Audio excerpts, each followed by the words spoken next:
Assalamualaikum warahmatullahi wabarakatuh.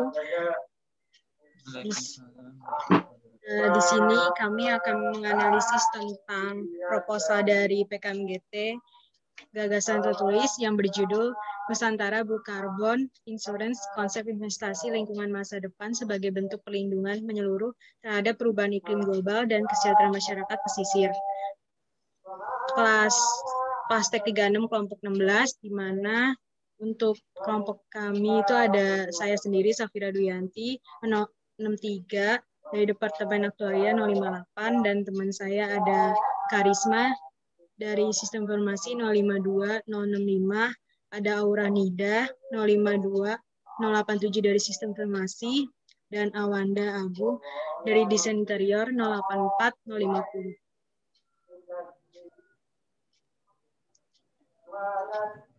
Di sini kami akan, yang pertama itu ada analisis root cause problem, yang kedua adalah solusi yang diberikan, yang ketiga adalah analisis ketepatan solusi.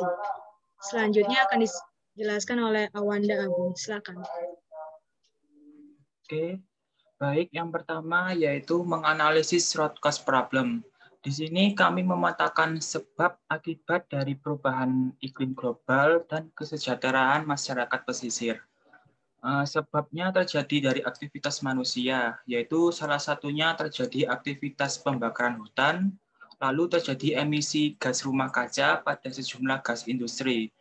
Lalu menurut dari proposal yang dianalisis, akibat dari aktivitas manusia tersebut terjadilah peningkatan emisi karbon dioksida, yang akhirnya mempengaruhi kenaikan suhu yang lebih hangat dibandingkan era pra-industri pada tahun 1750. Lalu dari kasus tersebut menyebabkan seluruh dunia mulai merespon terjadinya perubahan iklim. Akibatnya muncullah kebijakan nasional yang disepakati dengan Perjanjian Paris yang isinya mewajibkan negara-negara berupaya menurunkan emisi karbon dioksida atau membatasi peningkatan suhu tidak boleh lebih dari 2 derajat di abad ini. Kemudian muncullah solusi-solusi yang ditawarkan, yaitu dari gerakan atau kebijakan dari pemerintah, dan muncul solusi teknologi terbarukan. Lalu berikutnya dijelaskan oleh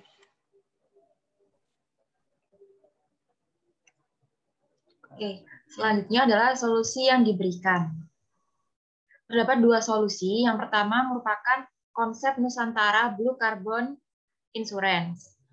Nusantara Blue Carbon Insurance adalah konsep investasi melalui bidang lingkungan yang menjadikan karbon biru atau blue carbon sebagai modal utama dalam rangka menyelenggarakan kondisi lingkungan yang lebih baik untuk carbon trading. Konsep ini dilakukan dengan tujuan untuk mengupayakan tercapainya penurunan emisi hingga 29%. Pihak yang terlibat dalam konsep ini diistilahkan sebagai tertanggung dan penanggung. Untuk mekanismenya sendiri bisa dilihat, Pemprov selaku tertanggung setiap bulannya menyalurkan premi kepada penanggung sebesar sekian persen tiap bulannya.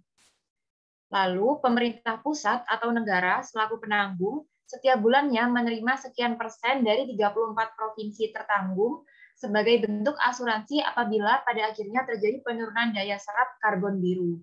Untuk persentasenya sendiri tergantung APBD dan luas wilayah mangrove di tiap provinsi. Lalu yang kedua adalah konsep konservasi mangrove.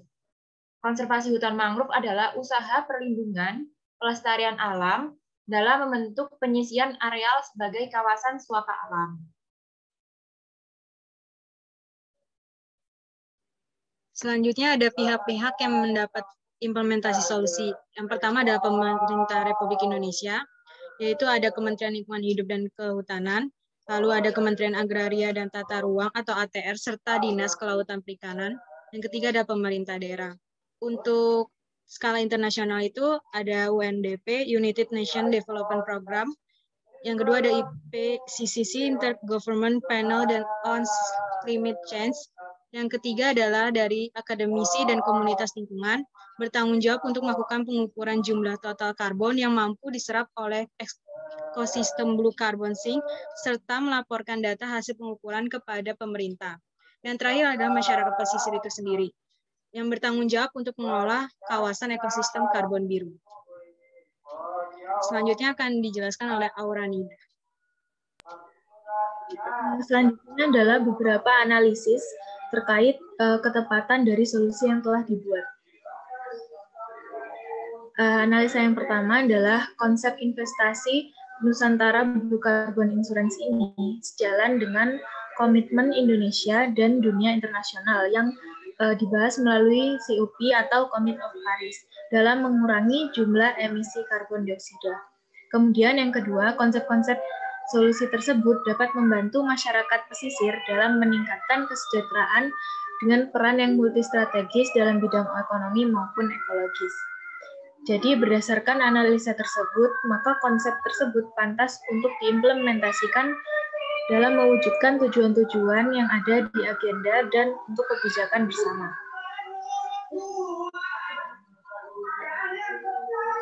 Sekian presentasi dari kelompok kami, kurang lebihnya mohon maaf. Assalamualaikum warahmatullahi wabarakatuh.